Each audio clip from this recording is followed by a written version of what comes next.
Hello, everyone, and welcome to FrennDiagram. This is the podcast where two friends catch up and find common ground between their favorite media. I'm Remy. I'm Kat, and today we will be discussing two new releases, Challengers and Funny Story. Warning, spoilers ahead. Hi, Kat. Hi, Remy. What's up? Oh, not much. It's almost May. It's almost May. You know what that means. Remy's radar. Remy's radar. Dude. Dude. Dude. I gotta make a sound effect for that. I don't know how to do that, but it's time to figure it out. It's here. It's here. It's May. It's Remy's radar for May. It's really front-loaded radar this month, I gotta tell you.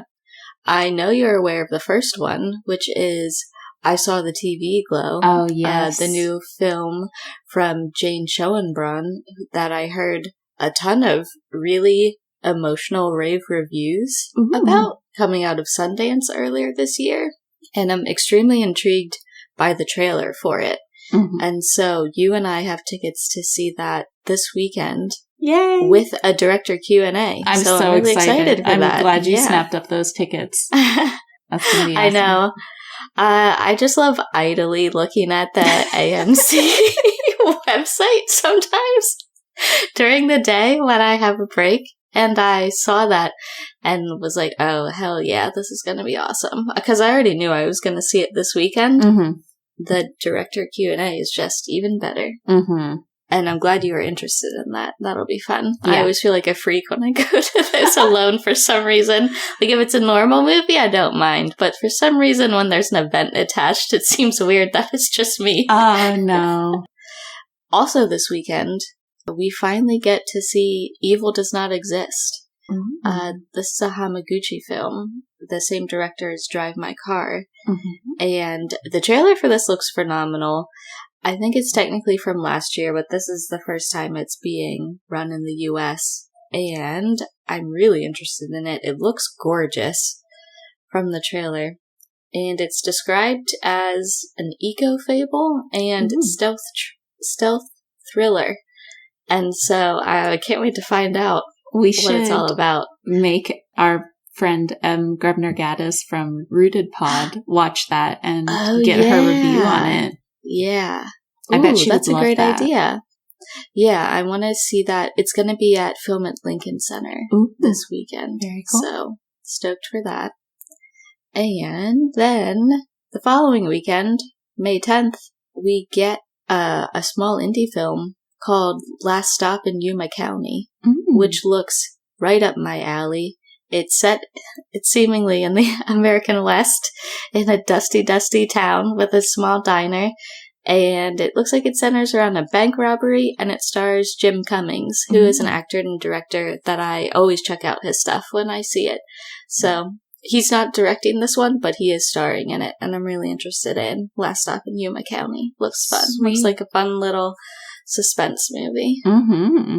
Ooh. So that's Remy's radar for May. Yeah. 2024. Those are all great picks. I'm super excited. I'm really, really excited to go see I Saw the TV Glow. Me too. Am I correct in remembering that Phoebe Bridgers did a lot of the music for that? You are correct, Ooh, yes. I'm very excited about that. I like her stuff. Yeah, I'm excited to hear the soundtrack. I loved how the music was arranged in the trailer in particular, so I have high hopes for the score and soundtrack for the film itself. Yeah, for sure. Yeah. What'd you get up to this weekend? This weekend, I watched a lot of movies. I walked outside some, but mostly I was just in a big movie mood. And I thought you were going to say I was just in a big mood. I was like, same. No, a big movie mood. A big movie mood. I'm gearing up for the David Lynch run on Blank Check podcast. Yeah. It's not starting anytime soon, but I'm still using it as an excuse to watch more David Lynch. Mm-hmm. And so the other night, this was the story I wanted to tell you. It's such an anti-story, but in the moment, it was great. I was watching Twin Peaks Fire Walk with Me, which was the feature-length film that David Lynch made after the first 2 seasons of Twin Peaks concluded. Mm-hmm. So back in the early 90s, he made this film. And it's basically a prequel to what transpires during those first 2 seasons of the film. So you spend the film mostly with Laura Palmer herself. Cool. And it is definitely a disturbing film, upsetting film. I'm sure you've heard Brett Goldstein talk about it on Films to Be Buried With. Mm-hmm. It's kind of one of his seminal scarring films as a young person. It seems like from his description. And yeah, there's just a lot of bad shit going down in Laura Palmer's world, unfortunately, in the film. But I was watching that in the bedroom in my apartment here, and it's been getting warmer lately, which means the house centipedes have returned. Oh no. Oh no. AKA Will's sworn nemesis. He hates the house centipedes, so I'm the enforcer when it comes to all insects and vermin in the household. And it was just me watching Fire Walk with Me on the bed. Thankfully, Will wasn't around. But I was watching the film and I saw some movement out of the corner of my eye up along the top of the wall where the wall meets the ceiling. And I was like, oh, I see a centipede up there. They're always creeping up along that seam. I don't know. I don't know if they know I can't possibly reach them or if they just like it up there. But I was like, well, there's nothing I can do about him up there. I'm not going to go to the trouble of throwing a thing at him just to knock him down and kill him. I'll let him do his thing. And he kept migrating closer and closer towards the bed, along the wall until he was right along the bed. And then he walked out into the middle of the ceiling. Uh-huh. And I was trying to watch my movie. I'm watching Fire Walk with Me. It's extremely engaging. And I'm having a great time. And I look back up at the ceiling to see what's up with him, and he's gone suddenly. And I was like, did he fall? This motherfucker just jumped down on the bed to get me. And so I kind of moved my leg to see, just see what was up. And of course he started running across the bed. And so I just kind of flicked him away into the corner. I was like, get out of here, man. I'm trying to watch Fire Walk with Me. So I'm so glad that Will was not in the room for that. Oh my god. He would have flipped out so bad. Yeah, there would have been disarray and disaster in the household. Yeah. Oh man, that is so funny. Oh, I hate those things. One fell from my bathroom ceiling while I was taking a shower as a child. And oh no! I was so vulnerable and so scared. And I screamed for my mom and she couldn't hear me. And I was just like, I don't know what to do. Yeah. Yeah, it was very upsetting. I'd never seen one before either. And so I didn't know what they were. I was like, this is an alien. They're fast guys. Yeah, they do really look very scary. Alien-like. I was also in a big movie mood this weekend. How was your big movie weekend? It was great. So I kicked it off Friday. Well, we kicked it off Friday. Scott and I watched Donnie Darko, which I've never seen before. Oh, really? And it was very strange. I thoroughly enjoyed it. Young Jake G. Yeah. I was like, is that Jake Gyllenhaal? That's Jake G. Yeah, what a weird film. But I always call our cat Sparky Donnie Sparko.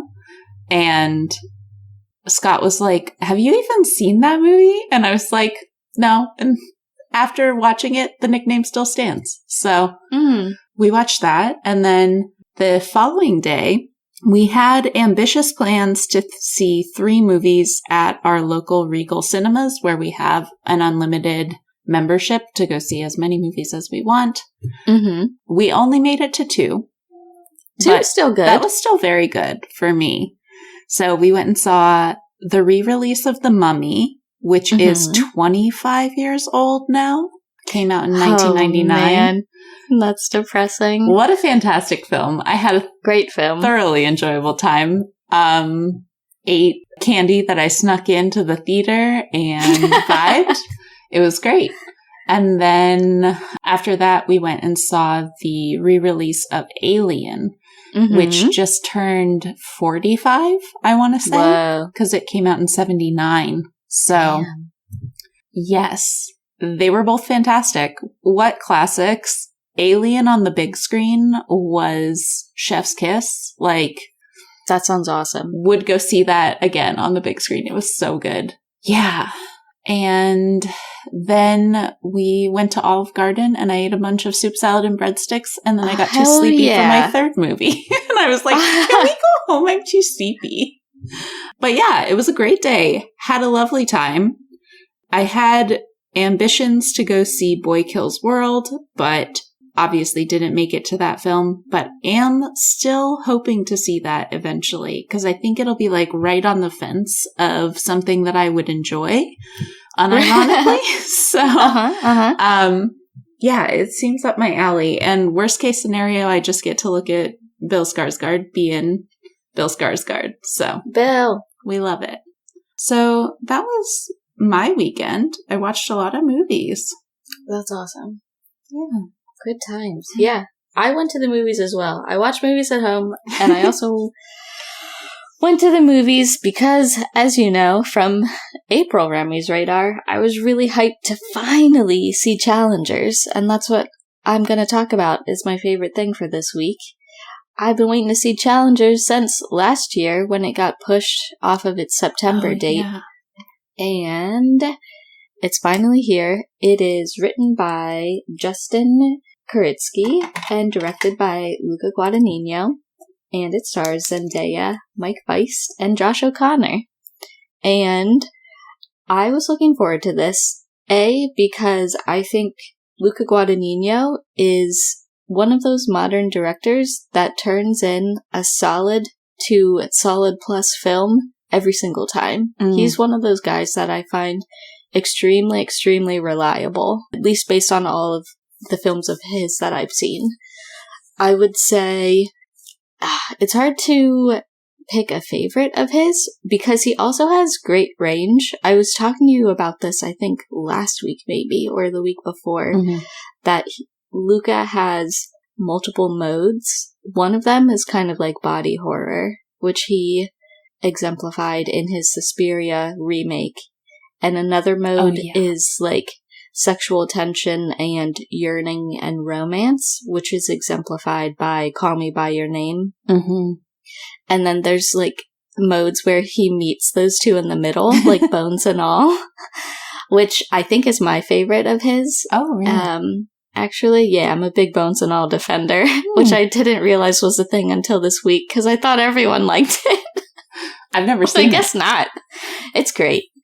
And yeah, dude, the guy knows how to make a freaking film. He rocks. And his films are really sensual. Like, have you seen Call Me By Your Name? No, I don't think I've seen any. You should definitely check them out if any of them seem interesting to you. Yeah. He does an awesome job. And so I was, excited day one knowing that it was a film from him. But then seeing Zendaya was also in it, I was like, hell yeah, absolutely. I love everything that she does. And this one just happens to be about tennis. I know that is like the easy selling point. People were asking me at work today what it was about, and I was like, I'm not going to explain to you what Challengers is about. This is a work call, so I just had to be like, it's about tennis. But it's really about like sexual tension and power dynamics within a triangular relationship that's unfolding over the course of years. And it just happens to be foregrounded in the tennis world. And so I think some people that thought it would be about like tennis proper might have been a little disappointed, but anyone that had half the sense to watch the trailer and realize it's actually about relationship dynamics was like, this rocks. So I had an awesome time.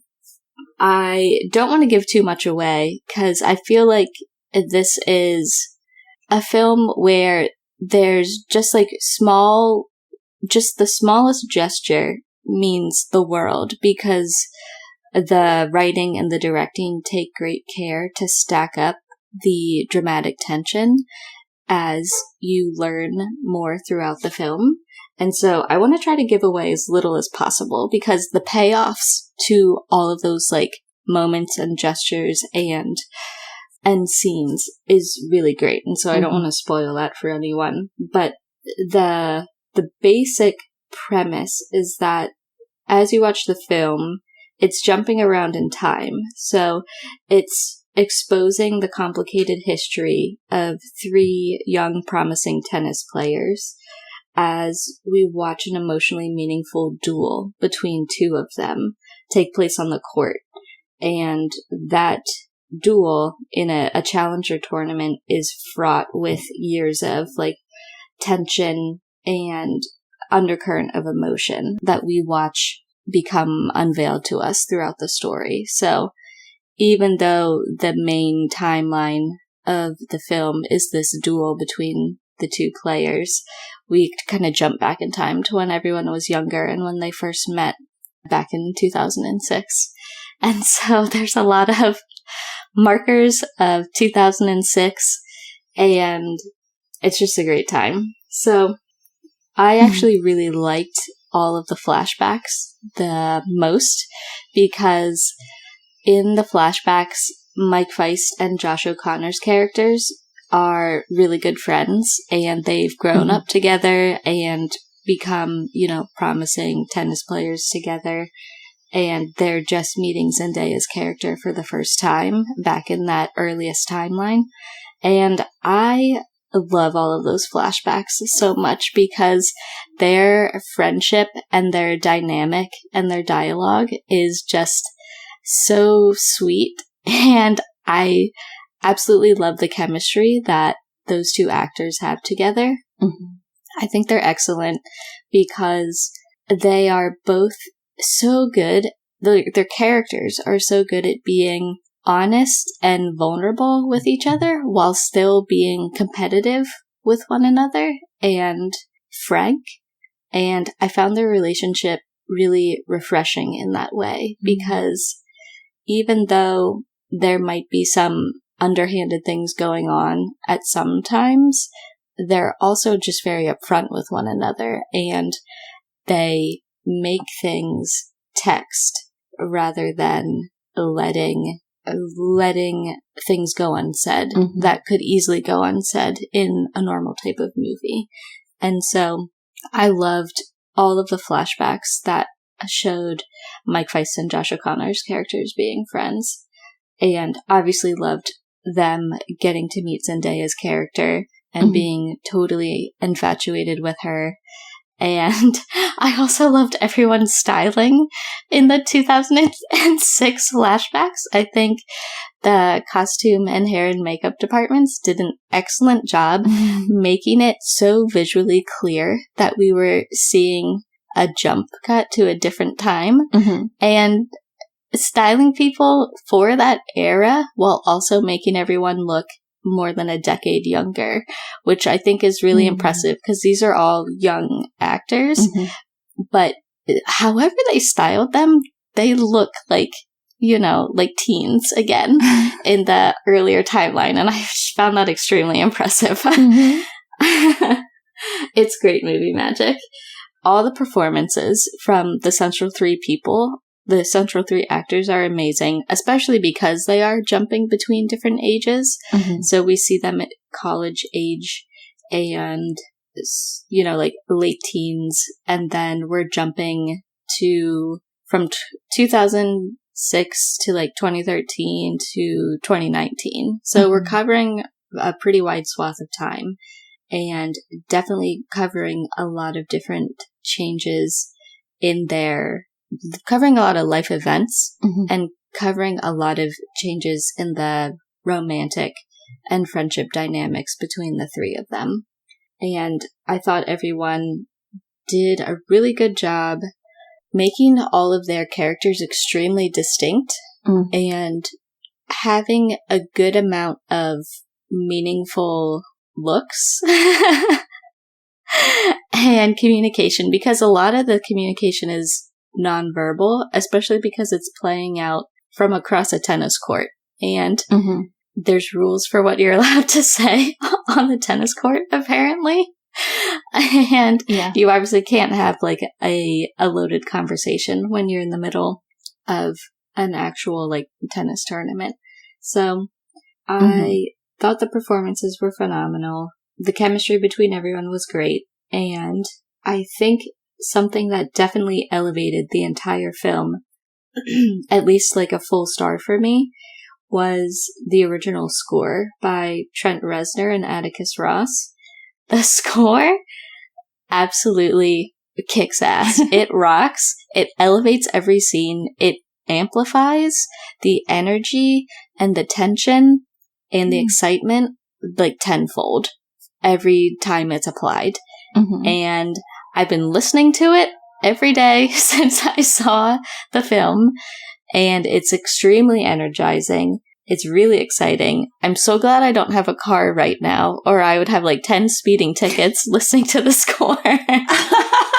It's just awesome. And I think it absolutely adds a massive amount of intensity and narrative tension to like a million different scenes. And so huge shout out to Reznor and Ross for an incredible score. If you liked their work on the Social Network score, I think you would definitely really like this original score as well. It's definitely like living in the same universe as the Social Network score. And yeah, so that was awesome.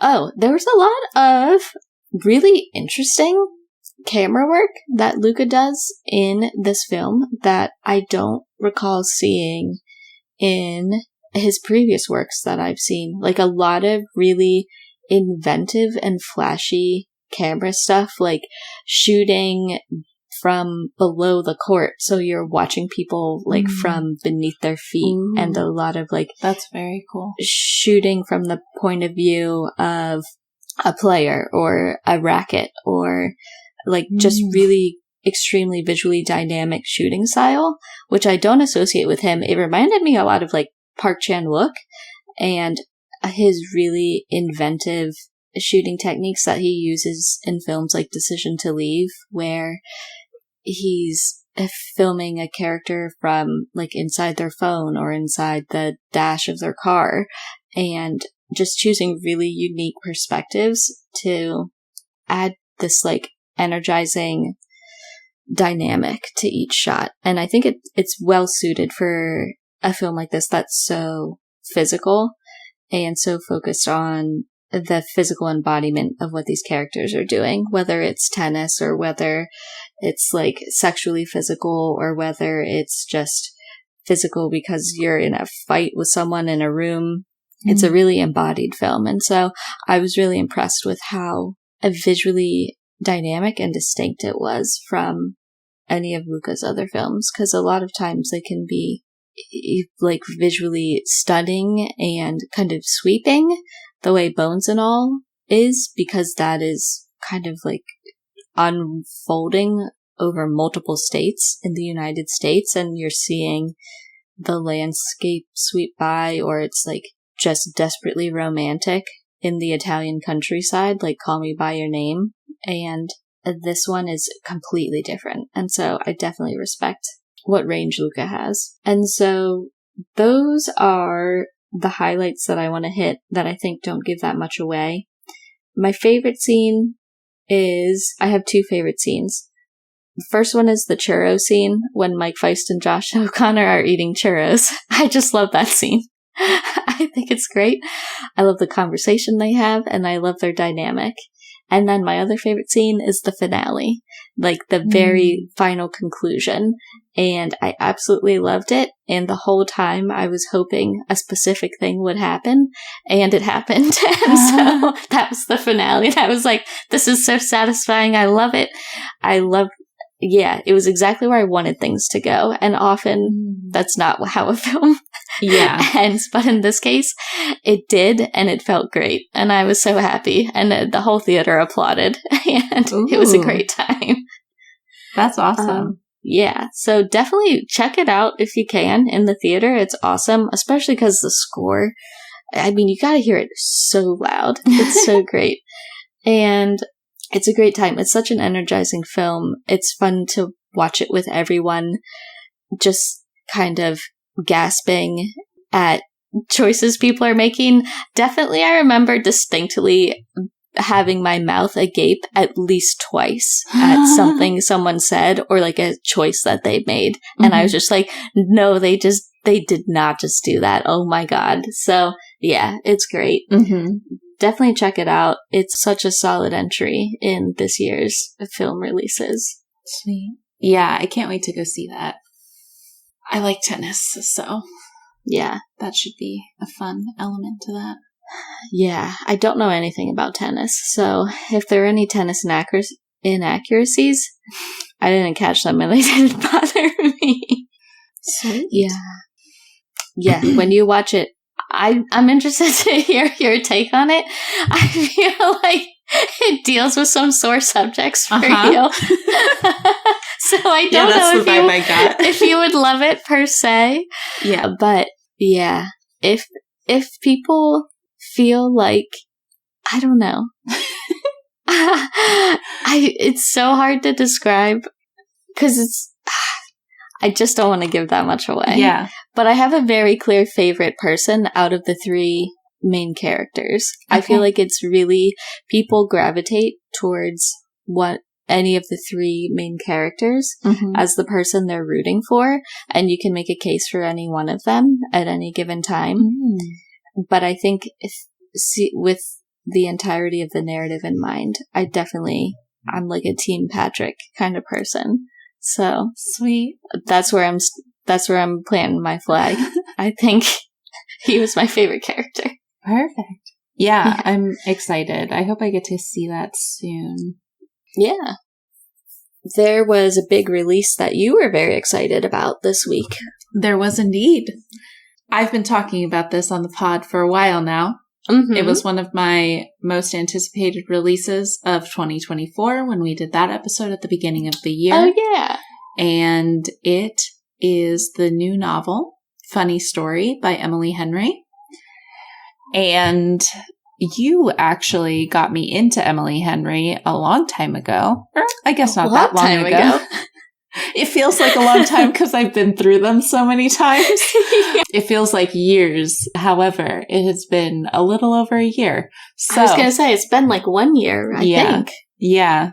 But you recommended her books to me, and that was a introduction to the romance category for me. I had never really explored that genre, and it's become one of my just favorite places to live and thrive. It is your central emotional crutch. Yes.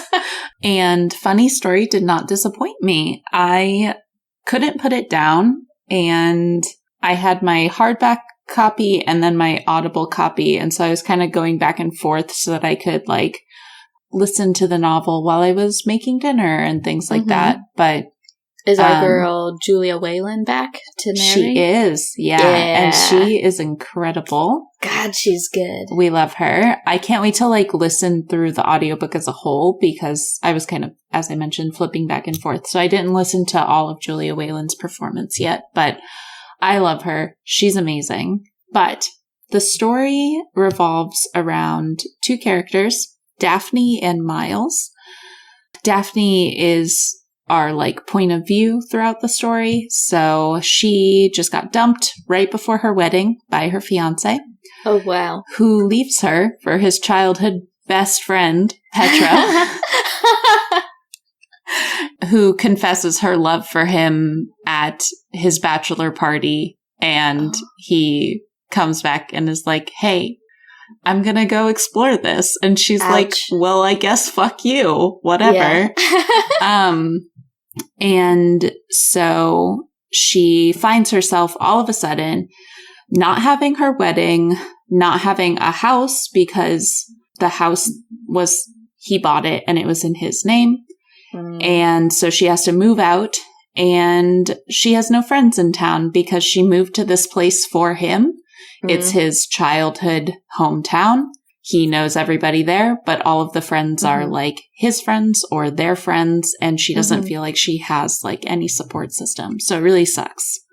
What state is this in? I'm always curious where it will be next. Oh, we're back to Michigan. We're back to Michigan, which I liked because it kind of had that like smallish town energy that you got in like Beach Read.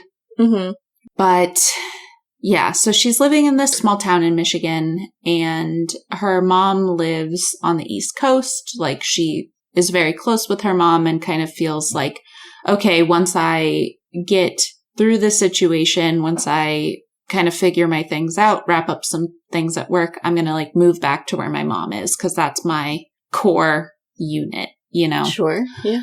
And so the book is kind of structured in X number of days until I can leave. And it's like a kind of a countdown.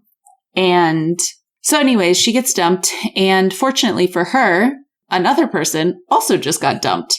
Petra's ex-boyfriend just got dumped. And he's like, I've got a spare room. You can move in with me and until you find your own place, and we'll like make do.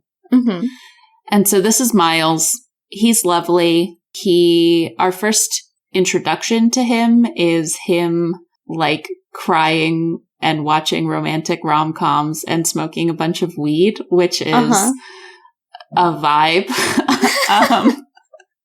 And it's just like very endearing because he's such a vulnerable and like open character. And he just like doesn't have a lot of guards up around his emotions, I guess. But anyways, they kind of start becoming friends, but it's like very much like a roommates situation. She's kind of avoiding him, going to work. They're not really crossing paths very much. But things get out of hand when they get sent wedding invitations for their ex's wedding. It has been a month. Rude. It has been so soon. A month. And now I think it's either like a month or two. And that's so uncool. They're getting married. So they get really drunk and they decide to RSVP to the wedding. And the next day she gets a call from her ex and he's like, I saw that you like RSVP'd. I want you to know that there's no pressure. I totally understand. I don't want you to be there alone. And she's like, I won't be alone. And she tells a lie and says that she's been dating Miles. And he's like, oh, okay. So anyways, she confesses that she told this big lie to Miles. And Miles is like, that's fine. I don't really care. Like, we'll play it up. It'll be great. It'll be fun. And that like starts them building this friendship and then potentially a relationship down the line. And I liked the premise. I usually find like fake dating premises very artificial and hard to like get behind. So I was a little skeptical about this book, but it didn't feel nearly as contrived because really they were only doing the pretending for their exes and not for like all of their friends that they're making throughout the book. Like they let people in on like, we're just fucking with our exes. Like we're friends. This is fine, you know?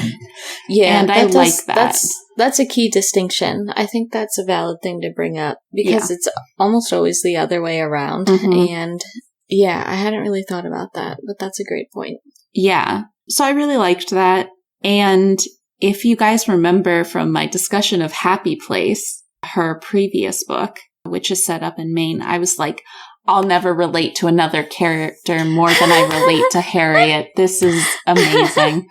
I've never felt so seen. And listen, I have been wronged. I have been wronged. You've been wronged. I have not been wronged. I've been wrong. I honestly feel so seen by this book. I love Daphne, and I love the things that Daphne goes through in this book because I just feel like it's healing my inner child in ways that I didn't know I needed, and it was wonderful. So I will say that in general, the romance plotline felt very predictable to me. Like I could kind of figure out what was going to happen, and that was fine. That was fun. I didn't need a lot of mystery there. But what was more surprising to me was Daphne's, a large portion of the book is her dealing with her relationship with her father, who was largely absent throughout her childhood. Her parents divorced early, and then her dad was only intermittently in her life, which is extremely similar to my upbringing, where my mom was always my core person, and my dad would show up and out of the blue, no plan, just weird. And it talked about a lot of things in my childhood that I'd never really even processed before, of consolation prizes and always showing up with a gift. And I was like, this is so interesting as an exercise in self-exploration for me. I loved that whole aspect of the plot. I love how it ends. I love watching Daphne become more okay with speaking up for herself and addressing the situation head on, which is something I never really did. But I can see a lot of the same thought processes happening here. And I loved that. I thought that was so valuable. If you are a child of divorce and had a similar upbringing, I think that this book can really speak to you in a powerful way. And yeah, I just think that we get to see so much growth from Daphne, because she goes from this relationship girl, always seeking stability. Right. And now she's thrown out on her own. She doesn't have a community here. And she, through her conversations with Miles, he encourages her to kind of start building that and seeking out new experiences and new things that are just for her. Right. And her friend in the book refers to her as a we girl, a WE girl. We do this together. This is our brunch spot. And she doesn't have anything that's just her own. And you start to see her start building this new life that's just hers. And I love how that resolves in the end. I love how her building her own independence ends, and I found that arc really satisfying. And I think that there's something to be said for being with friends and being with a community of people that give you space to explore who you are when you haven't had the opportunity to do that because you've been so tied to another person. And having the safety to be I can try things and people aren't going to just leave me, because that's Daphne's biggest fear is how do I keep people? How do I keep them here? Because she's always been doing that with her dad. And yeah, I just loved watching Daphne grow. She's amazing. I also loved that this book did not have very much miscommunication trope at all. The characters are very upfront with one another. There is very little beating around the bush, walking on eggshells. I really love that. I loved Miles. He is the epitome of a golden retriever boyfriend, which we do not see in romances very much. I feel the typical romance is grumpy guy and like lovely woman, you know, but this was more just like this lovely man who is charismatic and wonderful and has his own other issues that are unrelated, but like is just like truly a bright spot in everyone's day. And you just get to see him like go around the world and all of these friends that he has. And I loved seeing that. I wish there were more characters like that, because I think that it just feels so cozy to like be around characters and like read about characters where they're doing their thing and they've got this cozy little life that they've built. And I'm like, yes, give me that. I would love to go buy lavender at this little farmer's market stand with you. That's amazing. So yeah, but I think that also while Miles is like this really amazing ray of sunshine, he also has a lot of issues with his own family that he's been dealing with or avoiding, as the case may be. And it's an interesting combination that he and Daphne make, because Daphne has a very hard time trusting others because of her past, whereas Miles has a really hard time trusting himself because of his past. So he's like, I'm not good enough for these people. I'm not, these people, I can't take care of them, because that's like what he's been raised to believe all his life. And I think that makes for a really interesting dynamic where you have these two imperfect characters that have intriguing trust issues, but can give each other the support and encouragement to like get better and better themselves and have that space to become the person that they want to be. And I don't know, I just love the book. I think it really spoke to me, and I hope that Emily Henry keeps one-upping me and making me relate more and more to characters, because every time I read one of her books, I feel like I discover so much about myself and I see so much more of, I don't know, of myself and her characters. And I think that that's really a gift. Yeah, I don't know how she does it. I don't know. She really captures it. Yeah, I was thinking back on her books that I've read. I haven't read this one yet. But yeah, the parental element of the character's history is a big element in almost all of the ones that I can think of. I guess Happy Place is the only one where that wasn't a huge thing, but I feel like parents take up a huge amount of real estate in her books, much more so than other romance books that I can think of. Yeah, I totally agree.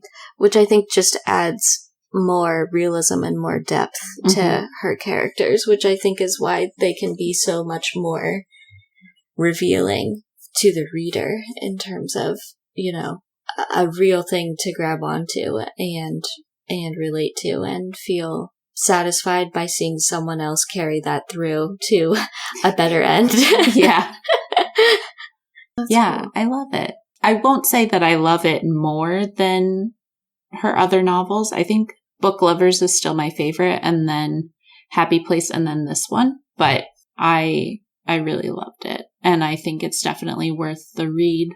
And I hope people put a hold on it at their library or go to the bookstore and look at the cover, see if it seems up your alley, and buy it if it seems like a good investment for you. But I just love when people make content that can make me so happy and fulfilled and just like go away to a different world and a different life for a couple of hours, because that is such a nice thing that we have in the world. I know, it's crazy how consistently she can deliver that. I know. Yeah. Like, she hasn't really had any books that I didn't like No. and wouldn't reread. Like, People We Meet on Vacation is definitely my least favorite, but I've still reread that one. Yeah, I would stand up for that one for sure. Yeah. I'm also reading right now How to End a Love Story, which I was telling you about a couple weeks ago. It is written by the screenwriter for People We Meet on Vacation, and she's screenwriting and directing Beach Read, but I can't remember her name. I'm gonna say Yulin Kwang is how to say her name. Oh my gosh. I'm in love with this book. I'm only like 30% into it.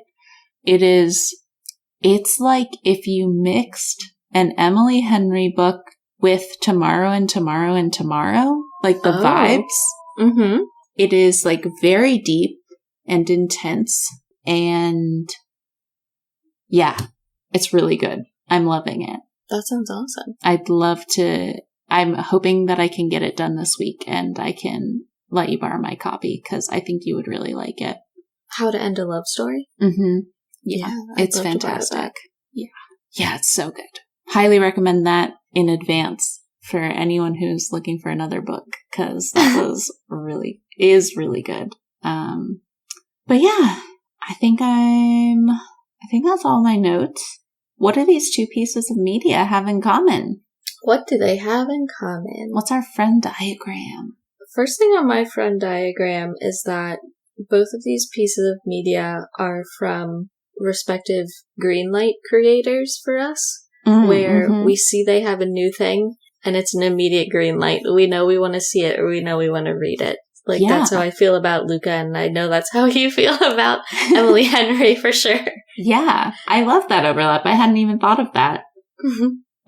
I had down that both of our books involve complex relationships / love triangles, because at the start of the book, there's like multiple love triangles that I can't even diagram out right now, but that's like the essence of why the two main characters get left, you know? Yeah, definitely geometric romantic entanglement in both, for sure. Another one that's pertinent to those shapes is childhood friends.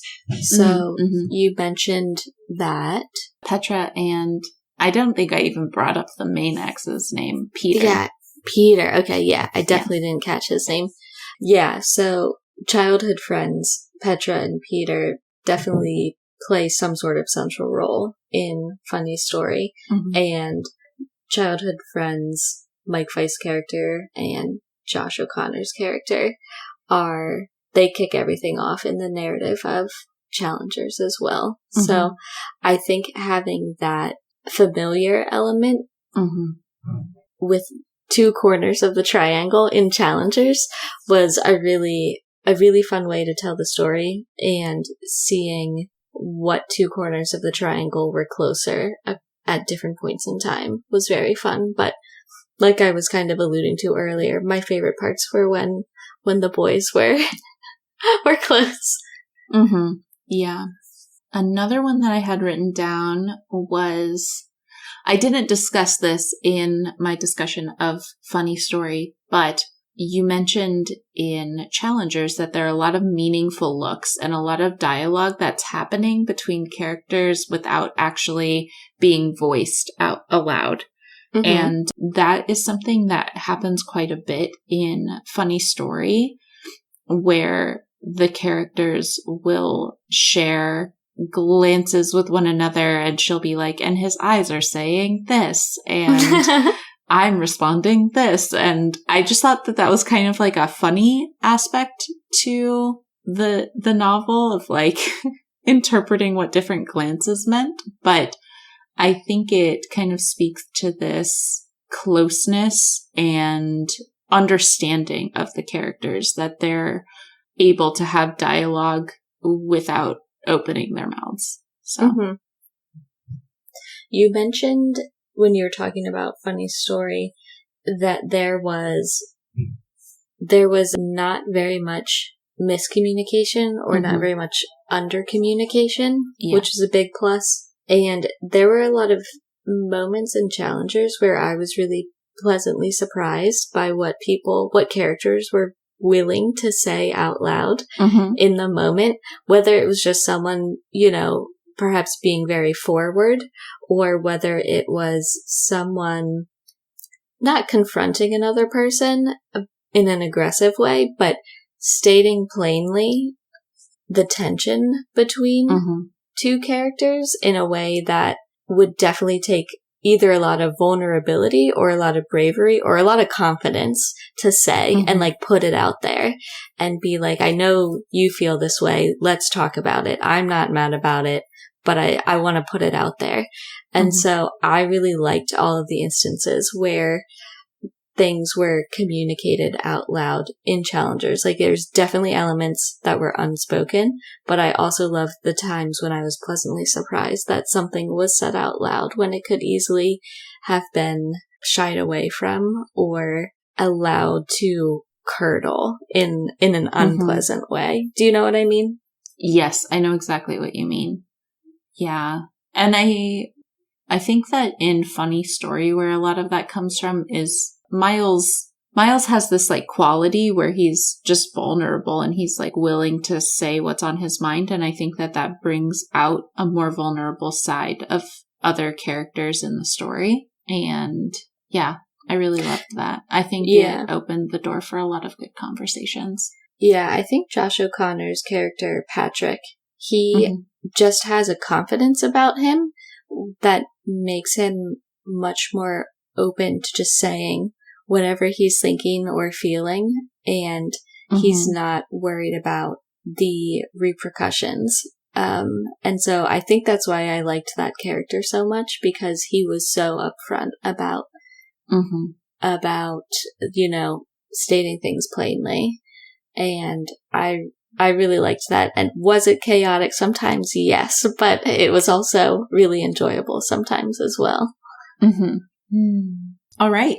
Well, go check out Challengers while it's still in theaters, and go check out Emily Henry's book, Funny Story. These are both great new pieces of content, so go support them.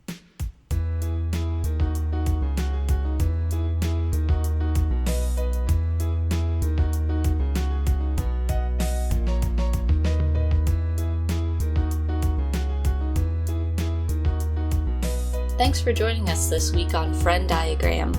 Thank you to Tyler Seek for the creation of our intro and outro music.